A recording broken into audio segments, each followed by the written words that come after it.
Welcome to the M1 podcast, set up to provide features and stories up and down and in and around the M1. Relax and listen. If you enjoy, please share and like. This year, the sale of alcohol bill, if passed, will mean pubs staying open later and nightclubs possibly staying open till 6 a.m. This is against a backdrop of pubs closing down and nightclubs closing too. In 2000, there were over 500 nightclubs around Ireland, and today there are less than 80. In this episode, I'll discuss with comedian Steve Cummins, MC of the Laughter Lounge, his comedy career and what can be done to revive the nighttime economy. Steve is a resident of North County Dublin and is well familiar with the nighttime economy here and beyond.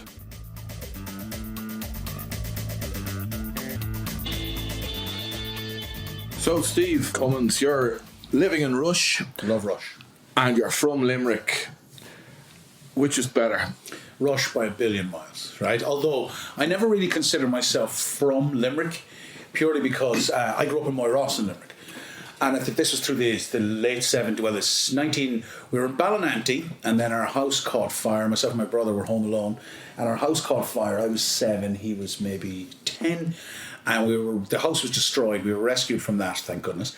But my mum, we moved to Glenacross Park in Moyross, which back then in 77 was a starter estate and a lovely place. Right. And I remember it being really lovely. I mean, I remember even, now it was not lovely. I mean, Moyross was built 500 yards as the crow flies from the city dump. And this was back in the days when everything of rubbish was thrown into a lorry, put into a landfill and burnt.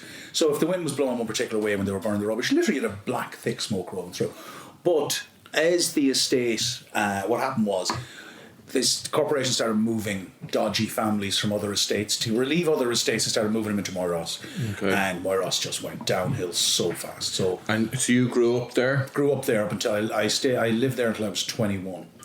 And the thing was, Moyross was always kind of looked down, as most poor or proper working class areas. Yeah. And during the 80s, like Moyross had like 95% unemployment. Like it was really, really rough. By the time we left, Glenacross had about 270 houses in it, and about 200 of them were sealed closed with like steel rivets, these inch plate steel. Boarded up, yeah. but not boards, actual metal riveted on, and it was so weird. I had a bizarre moment. A friend of mine's father died last year, and so I went down to Limerick for the funeral, and I was staying overnight. So I was there early the next morning, and I went, you know what? I'm going to go and look at the old house in Moyross. I haven't been there in years. And I drove down, and the house was gone, like removed, wiped out, nothing, just grass growing where it used to be. They'd obviously demolished a load of houses. Is this the regeneration scheme? Yeah, well, more, I don't consider regeneration. All they do is get rid of stuff. By regeneration, you'd normally expect them to replace it with something. But yeah, so it was a rough area. So the thing is, it's such a mad question when someone goes, I've never really considered myself from Limerick. I consider myself from Moyross. Right. I take great pride in that because Moyross was rough. Yeah. So consequently, I have no fear walking anywhere. I will walk down back alleys, and I never get attacked or mugged because they kind of smell it off you. They go, you look like you belong here. In your career, first was in children in care. My very first job when I was 17, and when you think back, like you wouldn't have a 17-year-old do this job. Just before I turned 18, I was working in 9 at night until 9 in the morning in a homeless hostel in Limerick, the Brother Stephen Russell home. Wow. 26-bed homeless hostel on my own. At age 17? At age 17. I did that until I was 21. And that was cracking. I was 3 years. It wasn't 17 because I was just turning 18. I think I turned 18 in July and I started working there in September. But I did 3 years there. And in those 3 years, my claim to fame is I never once called the guards in 3 years. So I was just really good at handling stuff and dealing with. I think the Moyross helped having that rapport. Yeah, rapport and a little bit of toughness as well. There's a certain steel to the eye that you need. Well, I actually work for Simon Community, and I worked in some similar jobs to you. I had a very short time in Trinity House, which I really found valuable. And I have a deja vu moment when I first met you a number of years ago, because I think you were going for an interview. I was one of these group interviews for St. Michael's Assessment Centre in Finglas. Yeah, I worked there for 7.5 years. So but I didn't have a group interview now. The only reason, at least I don't think so, because I was actually contacted. I was kind of headhunted by Michael Donlan, who was the director of the centres at the time. He'd taken it over and cleaned it up. And he went on to run the prison service, I think. He went on first to Trinity House and then to the prison service or probation service, was it? Yeah, he was prison service, I think. He was that. He was very good. Lovely man, great man, really good at his job, took no crap, but genuinely cared about kids. And sometimes when you get to upper management, you don't specifically need to care about kids to be a good manager, but it did help if you had a manager who thought of the kids first. I was doing some relief work in Trinity House, and I remember getting to tour around and looking at the facilities, and they're great, and the structure was very good, and the training that we got was really good. Has to be. And I thought, what a shame that all these resources are only ploughed in at this time for these young people. Absolutely. I used to find, because I spent the assessment remand unit, formerly St Michael's in Finglas, which is now I think long gone. Our job was to, as basically what happened, kids would get sent to us on remand from the courts for assessment for 3 weeks. And in that 3 weeks, you would look at every aspect of their lives, their family, their home life, their potential, their whatever, their educational attainment, everything, their health. And then you would make a recommendation to the court. The court would always pretty much take our recommendation. And some kids, you would always try to avoid any form of custodial or residential sentence. Yes. But some kids needed to be taken away from their environment or what have you. But the saddest thing was, and it shows how right you are. I remember we'd get kids in, and I'd go, and how many charges have they? I'd be, say if one of my kids to look after, I'd be looking at their file, and they'd 110 previous charges. Now you look at that, 110 charges. Now maybe age 15, 16. Age 15, but maybe some of those charges were lumped together in the one incident. They called the guard or whatever as they were arresting him, and they said they go resisting arrest and whatever. But you're still looking, even say if that 110, and if you're just being real generous and say there's 5 per, that's still 20 charges. Yeah. Or 20 of individual times they were arrested.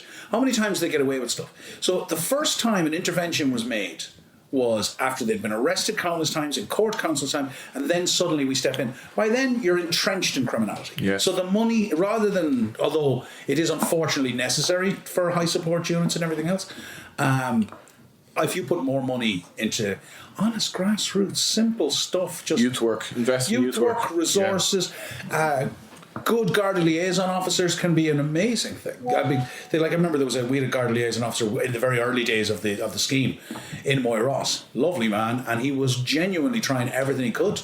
And no matter how rough and dodgy the lads were, if I went to him going, I want money to organise something, they'd be like, yeah, no bother. We've got the cash, give it to him. But this is the thing, the youth services just doesn't seem to get the value. Doesn't seem to be valued by the powers that be. It does not at all. I mean, kids in care, and especially children at risk, which by the way is a new. It seems to be a new, and it's actually, I like it as a kind of a buzzword, and it is finally the HSC, TUSLA, and various other organisations are recognising children as in this particular cohort of young people who are very vulnerable, very criminally active. There's a lot of recidivism in. There's generational crime. You'd have kids in with me back in the day, and they go, oh, my uncle was here, my father was here, my grandfather was here. But now they're finally recognising that these kids need very specific interventions, rather than just, because nobody really cares about kids who are committing crime, because if you've ever been a victim of crime, you just want them out of your face. You want everyone, and you blame them all. And the... So you had a career for over 7 years, was it? No. I worked with the homeless house for 3 years. Then I worked in a children's home in London for 7, where I met my wife. She was my then girlfriend, she's now my wife. And I travelled home to Ireland because of her, because her mum was very unwell. And so she had to move home, and I loved her, so I had to follow her. And that's thankfully how I got contacted by Michael Donlan. So then I just worked as a relief staff originally. And then a full-time job came up, and I got that. Okay. And then I got promoted to assistant unit manager, and then my first son was born, and I decided, and I've been working at the coalface for a long time. Did you study at some stage? I did. That was the great thing about the job. They sent me off to do the BA in social care, but in service. It was great. So basically, they paid for it, and I got 2 days off a week to actually do it and study leave and all that, and that was brilliant. I didn't complete the course because one thing I remember, I'd been doing this sort of work for many years, and then suddenly I had someone, trying to teach me, you know what I mean, and going, really, those who can do and those who can't teach, as I was looking at it. But so I had that, but then I did, when my first son was born, I decided to take a year's career break because I was dealing with like very violent young people for many years. And it is, if you're good at your job, it's going to affect you, it's going to tire you. So I was getting towards burnout. Yes. And luckily, my son was born. I went, you know what, I'm going to take a year's career break just to be the stay-at-home parent for the first year. There can be a lot of burnout in that kind of career, absolutely. Isn't there? Honestly, if you're any good, there will be. Or if you're any good, you'll recognise your own burnout and then step away from it. But luckily, I was looking after Leon, and I loved being the stay-at-home dad. And I started doing comedy almost as a hobby, heading out, just to get out every now and again, to get out of an evening after being home with the baby all day. And comedy certainly didn't take off. Sorry, that's my ventriloquism trick. I've been doing it for years. Okay. So you got into comedy then as a hobby. Was that just on the basis of you were watching TV, you liked what you saw, and then you thought you could be funny, or? First of all, I was always funny. As in, people would always say I was funny. I mean, even back in secondary school, before rap battles were ever a thing, lads would take me on in a slagging match, and I was fat. I was fat in the 80s when I think there was like, in our entire year of 90, there was maybe 3 fat kids, and everybody more healthy then. Yeah, it's absolutely much more healthy then, and less processed food. But you're looking well now. Well, that's because I'm jumping in the sea every bloody morning. But what was my point? Yes, but getting into comedy and the... I was funny back then. So we'd have literally like slagging matches. I remember one with a guy called Joe O'Neill, a lovely guy, Joe. And the thing was, we were making fun about anything, and I was making fun about him being poor. Now, he lived in the South Circular Road area of Limerick, which is lovely, and I lived in Moyross, so it was very much pot and kettle. But I remember I came up with 2 lines that I've never forgotten. I was only 13, one after the other. I went, you're so poor, your family go for second helpings at communion at Mass, right? Yes. And then I went, you go to Mass 3 times, breakfast, lunch and dinner. But you'd have that, like there could be 100 guys around all going, competition. Whoa! Yeah, exactly, but I would destroy them all. This is interesting, because I was just recently reading the biography of Vladimir Zelensky, the president of Ukraine, who made his career in comedy. And the competitive, that's how he got into... He developed as a comedian, was this competitions, really tough competitions about who could be funnier. And it was this whole scene that it was really interesting. Yeah, it is a joy when I do a lot of off the top of my head, because I love talking to people, and you never know what you're going to get. So if you've got a total randomer in the audience, like ask someone a question. I asked a guy, I said, sir, I'm getting a, because I try and be a positive MC rather than a negative MC. A negative MC was someone like Frankie Boyle, Jimmy Carr, who's just going to go, you look like blah, blah, blah, and tear into them. Still very funny, they don't mean it, but I find the audience really warms to you if you can. I'll literally say to them, I'm not here to take a mick out of you. I'm going to elevate you to the level of a god, because I know you've got something brilliant about you. So with that very point, Guy, I said, there's something about you, sir. I don't know what it is. I'm getting a psychic flash.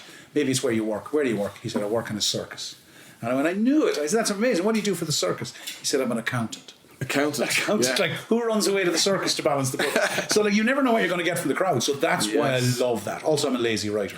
And you never went back into social care? No, not at all. After the year, I suddenly realised, no, I love this. I really enjoy being at home. And the thought of going back to social care, I mean, I'd been doing it since I was 17, and I was now, 34, 35. That was a long time. It was a long time. But also, as I keep saying to a lot of people, I was in my 30s before I ever set foot on a stage. Because I loved stand-up. I used to watch it all the time as a kid. When I worked in the children's home in London, I used to only get, because it was a residential where you lived in, I used to get one night off a week. And it was a Wednesday. And there was a comedy club in Chiswick. And I would get a big, long bus ride to Chiswick. And I would sit in the front row on my own and watch the comedians. And hoping to get picked on, because I was usually pretty good if I was picked on. Yes. But I got to see some amazing, big, huge name acts long before they were famous. Like Harry Hill, Lee Evans, Lee Mack, Noel Fielding, all these, massive, huge names today. And they were like just up and comers. And it's so mad, because then I went on, all I wanted to do was comedy.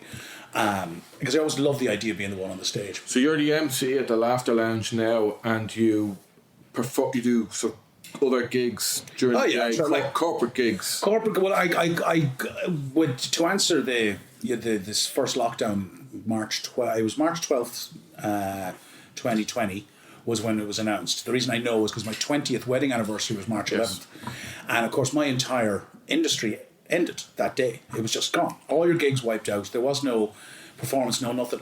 And about a month later, I was talking to, I rang a friend of mine because I'd done stuff with him before. He's not a comedian.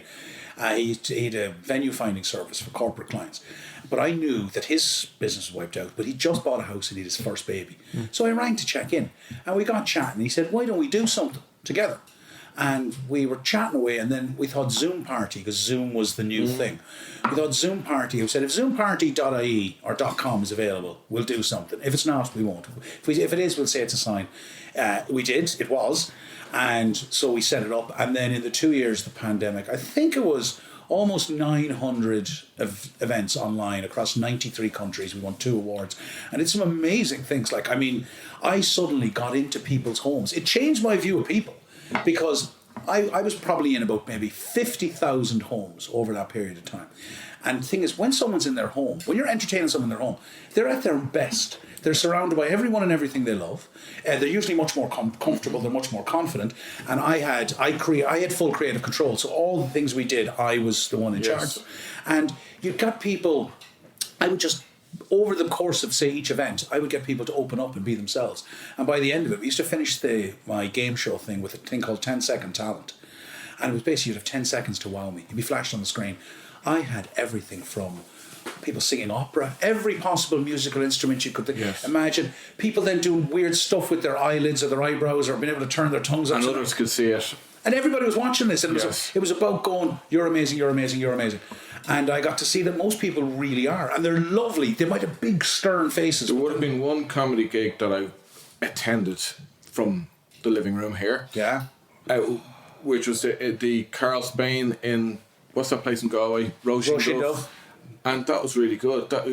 You could buy a premium ticket and you'd have preferential seating treatment. So you'd be on the screen. And it was a really good experience. See, Carl's very good at the slagging kind of things. He's great at that. Now, a lot of if you notice though, that was probably earlier on. Like the comedy ended very quickly. Stand up was not working on Zoom, and it doesn't work because there's great stand up specials filmed beautifully. Who wants to see some comedian sitting in his room? There was one very famous comedian who was doing a Christmas show, and it was his Zoom. It was for a company, and he was doing some stuff. I won't name him because although it's very funny, and the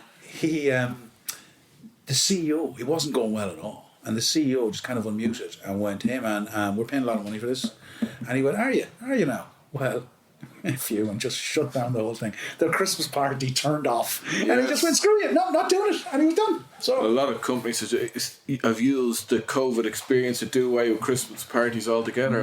See, this is the thing. They used it for a load. Like COVID was used hard, like in the same way when the war in Ukraine began. A load of companies started, everything's gone now. We have to raise our prices. Really, you know what I mean? It's always something bizarre, like soap that you made 8 years ago. So you're living in North County Dublin, and you developed over how many years? The last 15 years, or I've been in North County for 18. In comedy as well. Comedy, pretty much 20 years now. 20 years. 20 years. My son is 20. So. And so you've made a steady career out of it, because a lot of comedians kind of can hit a peak and then they can lose it. You can, but I think it's like I never got very, very high. I've always had a load of different kind of irons in the fire.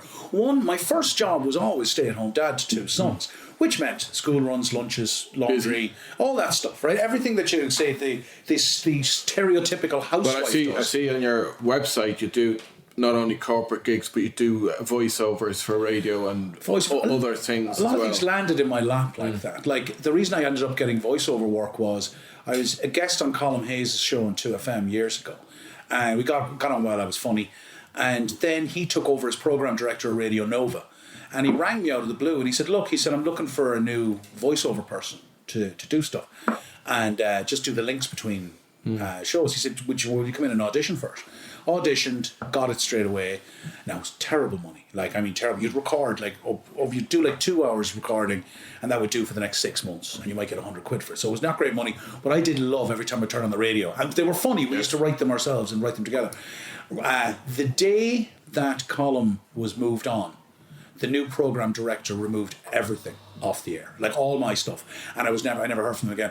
And that's something that's happened right through. That happens in the entertainment industry, especially. I did a load of weird kind of videos for Lidl a few years back, just odd things, bizarre things. Like I was down at the Independence Music Festival with 6 models, but I'm wearing like a bathrobe, Wellingtons, and a pair of shades, with a full film crew trying to interview people. Or I was pretending doing a fun Zumba dance instructor in a shopping centre in Cork, all for money. And in 1 month, the 2 main marketing women, one went to Germany, one went to Australia, and I never heard from Lidl ever again. So you get used to things like that where they stop. The one thing that annoys me about Nova is, if you go into Radio Nova, there are 2 awards. You go into most radio stations, there's awards everywhere. Radio Nova have only 2 awards. They have a gold PPI award and a bronze from the New York Media Awards, and both of them are for my work.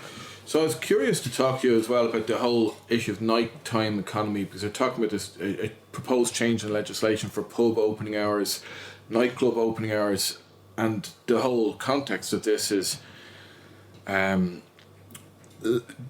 nighttime industry is in trouble, isn't it? The pubs are closing down, and how your comedy career, you've managed to keep going over all that period, but you'll have a good perspective on. Yeah, but also I could never have made, like, I'm not funny enough to get up to the big theatres level, right? I'm just very quick-witted. I'm charming. I'm obviously funny, but I'm not brilliantly funny. I think I'm too normal to be brilliantly funny. The best and the funniest people are properly tweaked in them. Do you know what I mean? Or they've got huge histories of addiction in the past that they've battled through and what have you. Thank God I don't have that. I'd rather be this happy-go-lucky Egypt and doing okay in comedy than being really successful but having 12 hours of therapy a week. And what was like night going out for you as a young person, Moy Ross? Like, were you like wanting to go to the pubs all the time, or just week one we couldn't afford it? Do you know what I mean? It was like we literally there was a brand of vodka you could buy for £7 and you get a 70cl bottle of this, and it was Polish vodka and it was spelled TOSTOV. So we tossed off, as you can imagine. The jokes would write themselves for us. But you'd buy a bottle of that between 2 years, and that was in 80s. 90s? 80s. No, by the time I was in the 90s, I was working at a job and all that. And then it'd be going to the pub. But like even when I worked 9 at night till 9 in the morning, I'd work 9 at night start on Monday and then finish at 9 a.m. the following Monday. And that Monday night, to get my sleeping pattern back, I would always go out that night to my local bar, which is the Geraldine in Limerick, and there was a guy there called Derry. He'd play the guitar. We'd always get a lock in, and stay up late that way and get my sleep pattern back. The pub culture, like, I love pubs. I think this new change to the law is vital. COVID taught everyone how to drink at home, which is a problem for the industry. The industry themselves have never done themselves any favours. It is ridiculously expensive to buy beers. It can be uncomfortable. The smoking ban really hit, even though bars are a billion times more pleasant now. I mean, you used to walk in and the yellow walls and the smell and the everything else.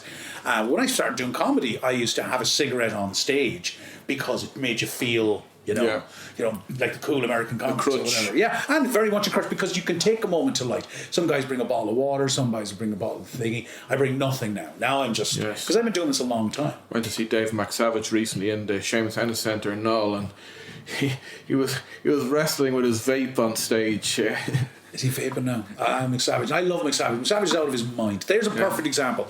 The funniest television show RTE ever produced, without question, is The Savage Eye. Without question.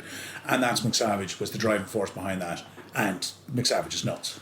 Because this new law about extended opening hours, there was a debate on last week on Claire Byrne, that programme on Upfront, isn't it? Yeah.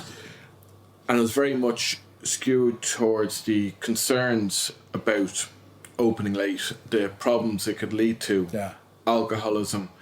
What do you think about that? That's preposterous. First of all, alcoholism, the extended opening hours will make everything safer and better. That's just a simple fact, because we need to stop infantilizing people and saying, oh, if we give them a 24-hour drink, they'll be drinking for 24 hours.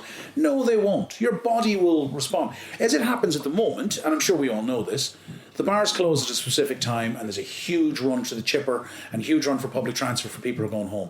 Then there's the other people head on to nightclubs. All the nightclubs spill out, or whatever it is, 3 o'clock in the morning, 2:30, 3 in the morning.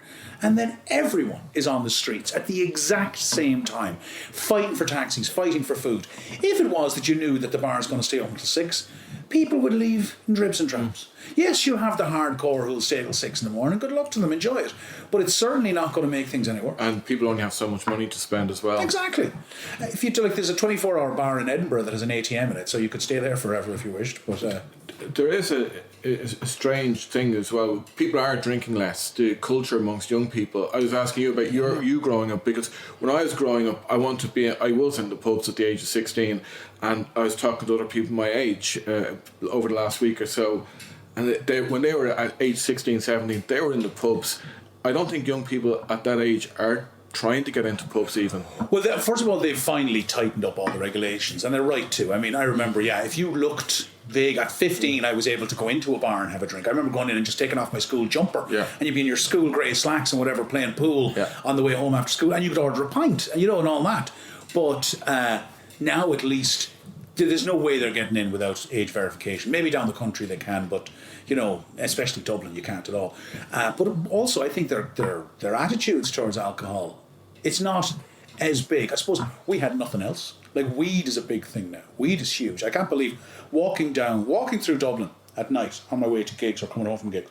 I'm amazed how openly, and I have no problem with weed. And Germany just legalised it there yesterday, and fair play to them. And it should be legal and regulated and taxed and everything else, and be less of that underground economy. But while it's illegal, I'm amazed how accepted it is and how confidently people walk down the streets. I've seen people walking down the streets, passing 2 guards on O'Connell Street, and they're smoking a joint, and they'll hold it down, but they're not. Jeez, if that was me back in the day, I would have been hiding under a car or something. Nightclubs as well. Say, for example, the North County, where I live in Balbriggan, the population's gone up by 4 times in 25 years. But we have actually less pubs. There's no nightclubs.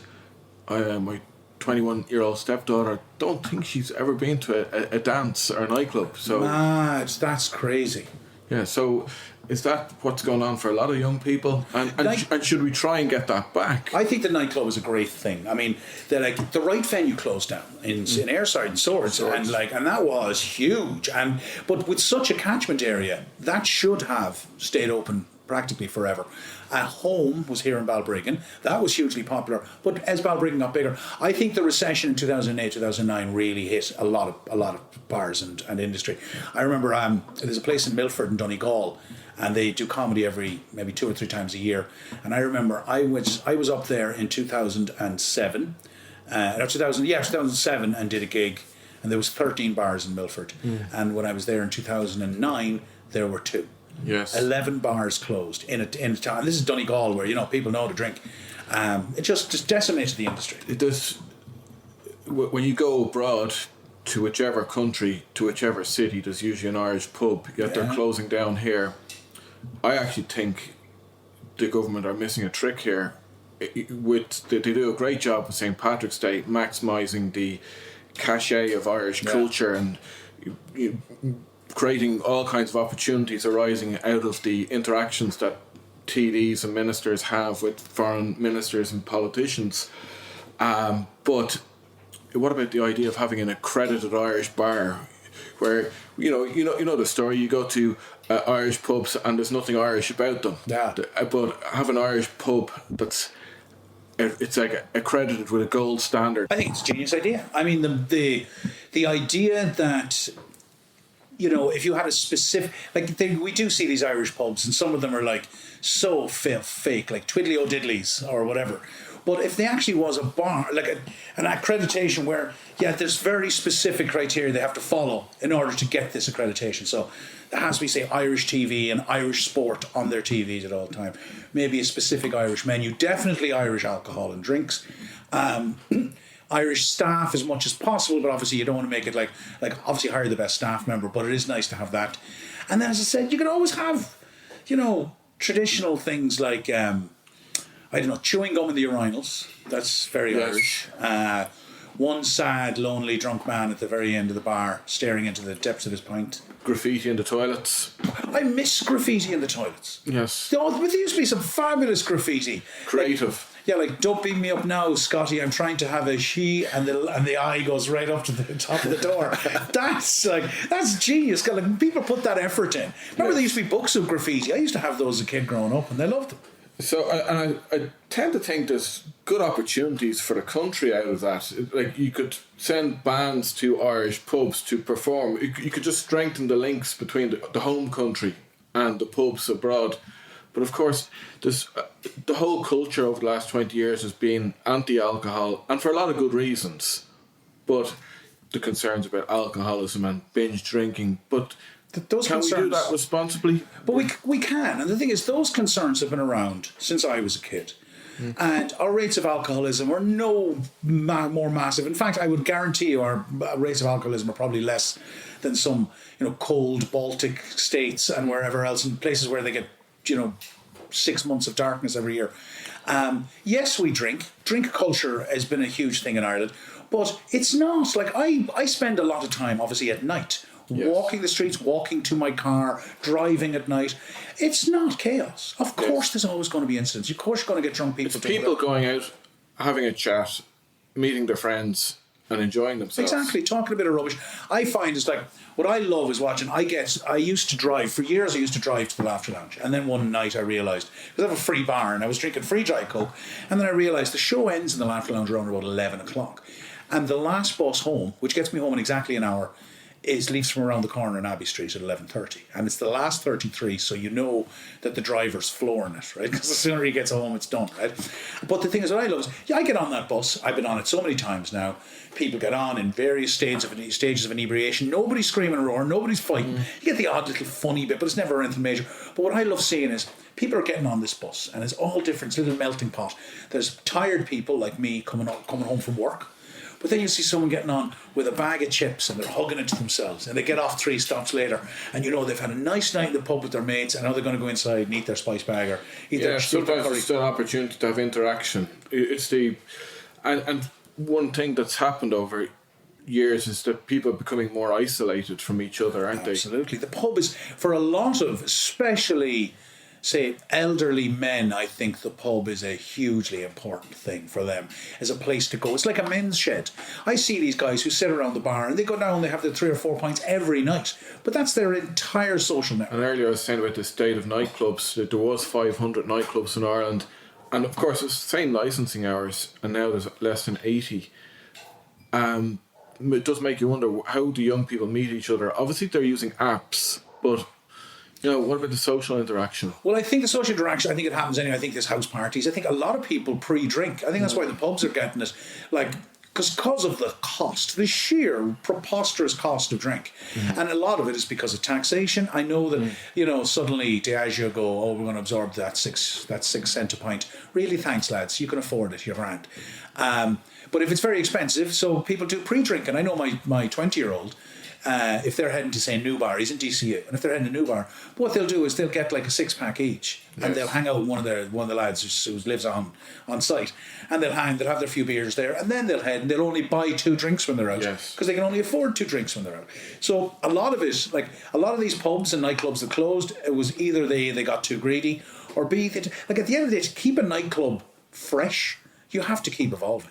I mean, how fickle people are. And the latest cool place. Like I could rattle off 10 places that were the coolest venue in Dublin. And of course, the opening time for a nightclub is 11 o'clock and the closing time is 2 o'clock. It's a very narrow window of opportunity to bring in some income. And if you charge an entry fee, and someone's going, okay, if it's like 15 quid to get in or 20 quid to get in on top of that for 3 hours, and then I'm going to be paying astronomical price for alcohol, because like I did a gig. Must be worth it. Well, no, I don't think so. I think what it is people are going, or we could all go back to my gaff, or we could all go back to my apartment, and because there's nothing really that the pub or the nightclub has to offer to you except other people. So what do you see as the future of the nighttime economy in Ireland? I think something that we've always been brilliant at is actual live entertainment. That would help. So if you have, I know I get that for the dance music you have a DJ and doing whatever and blah blah blah, but you can add something to that, I'm sure, if you put your creative brain to it. But if a bar has some sort of entertainment on, or some sort of, it doesn't necessarily have to be a singer in the corner who's loud and blowing people's ears off either. A sense of a destination. I'm going to this place to do that.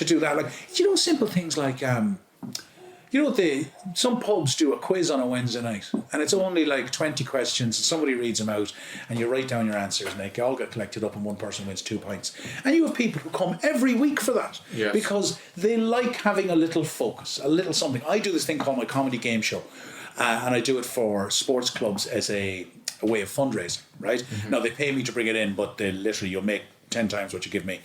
And what it is it's a table quiz, a 6-round table quiz, but I also have buzzer games, and there's a comedy element to it. So while it's still a table quiz, now I've been doing them for years and I write them so it's well written, but then I've got these weird games where you've got to beat the intro or guess, and you bring people out of the audience, and everybody's involved, and it's literally like a big show as well as a quiz, and everyone scootles off. And do you think this law will pass about bringing in later opening times? Oh, it has to. Yeah. Absolutely has to. I mean, we're a huge tourist destination, and I would imagine, I'm no expert, but I would imagine a massive chunk of the money that comes into Ireland comes purely from tourism, especially Dublin.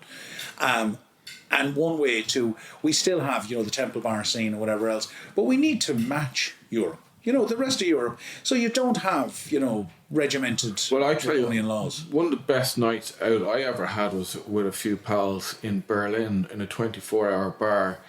And we weren't drinking a whole lot. We were playing pool, we were playing table tennis in the bar, we were playing little board games in the bar, and it kept us going to about 5 in. And you acted like adults, so you weren't because if you have something to do as well, you're not just drink, next drink. If you're actually doing something, and it could be anything, playing a game of pool, something like that. I think that's maybe where a lot of pub owners have made the mistake of just thinking that they could just serve drink and expect people to enjoy themselves. If you do have something available for people to do, maybe it'll make it a better quality experience. Yeah, I think at some place, like if you think about it, if you take a pool table out of a bar, you have room for 5 or 6 more tables where more people sit and drink and blah blah blah. Which is, but like anything else, short-term profit can end. Yeah, there's very few bars and pool tables anymore. That's true. We were away, and just the family, we were away in Roscommon, and across from our hotel there was a bar with a pool table and a dartboard. And he let us borrow some darts, and we played a couple of games of pool before going out for dinner both nights, and it was fabulous. When do you get to do this? Exactly. I think we've covered a lot of ground there, and I look forward to going to some comedy gigs over the next while. Where are you performing next? I'm in the Laughter Lounge next week. I was at the Irish Poker Stars last night, and that was I was gigging, thank God, not losing my shirt. And that was an odd experience, but that's the joy of comedy. I've done the most bizarre gigs. I've done some of the most amazing. I've done prisons. I've done boats. I did one on a Ferris wheel. What about acts at the Laughter Lounge? Who have you got? Who have we got coming up? This big Mark Nelson is coming over from Glasgow. He's amazing. Just one of the funny, nicest human being. Really funny. We get amazing acts before they get massive. Like we had Michael McIntyre did 3 nights, died on his arse all 3 nights. When was that? That was a few years ago, just before he got massive. Kevin Bridges, Kevin Bridges. Yes. Kevin Bridges, for those who are fans of his, you'll be pleased to know, is one of the nicest human beings you've ever met in your life. Mm-hmm. And Kevin was doing middle slots with us, not even headlining. And I remember the 2 of us were in the green room. I was lying on one couch, he was lying on another during a break. And I said, "Have you anything big coming up?" And he goes, I sold out Glasgow Arena for 2 nights. 20,000 seats. He was doing the middle with us. We had Sarah Millican doing the middle with us just before she launched. And she's another absolute sweetheart. So we get really big names, either before they're famous or they come back to say thanks. So that's interesting. It brings me, we're nearly at the end, but there's just an observation I have about the comedy scene is, a lot of the comedians I like were people who were maybe panelists on Have I Got News for You, or who were on television years ago. But how comedians emerging, where do they come from these days? Because people, you got the Foil Arms and Hogg, and you've got various YouTube phenomenons, I suppose. Online is how you're going to launch yourself now. In my day, you went to pretty much every comic that you would think of, say, of my era, started off in the Halfpenny Bridge Inn in the Battle of the Axe, run by a guy called Tony Ferns on a Tuesday night. You'd literally rock up. The first time I ever did comedy, I was out for a date, and my wife said, try it. We literally went there, and I just got up on the stage, tried it. It was awful. But that's how you did it, and then you just tried to get stage time as much as you could, and you kept honing your craft, and then you do tryouts, and hopefully you would work your way up the ladder. Now you can get 1 million followers on TikTok or YouTube, and you can sell out. You can go from never doing comedy live to selling out Vicar Street for 3 or 4 nights, and that's the route really that people take. You get your audience first, and then you start to perform live. So and you've got those acts at the Laughter Lounge. That's a good night to be had for anyone. Oh, it's great. I mean, it is honestly, if you've never been to live comedy, like Garrett, you're a fan. But if you've never been, it's the best night out you've ever had. Well, this is it. I can't get the laughs from people around me, so I have to go and pay people to make me laugh. So you don't have to pay me. I'll do it. Steve Cummins, thanks very much.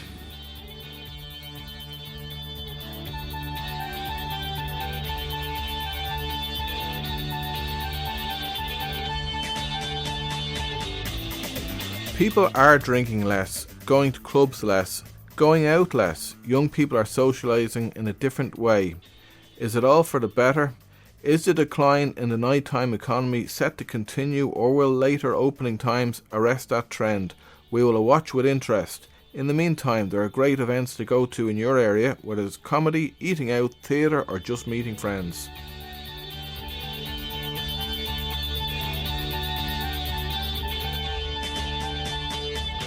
Stay with us for episodes coming up, where we'll be looking at topics of interest for those of you who are up and down and in and around the M1. I'm Garrett Mullen, and this is the M1 podcast, and thank you to David West for sound and editing.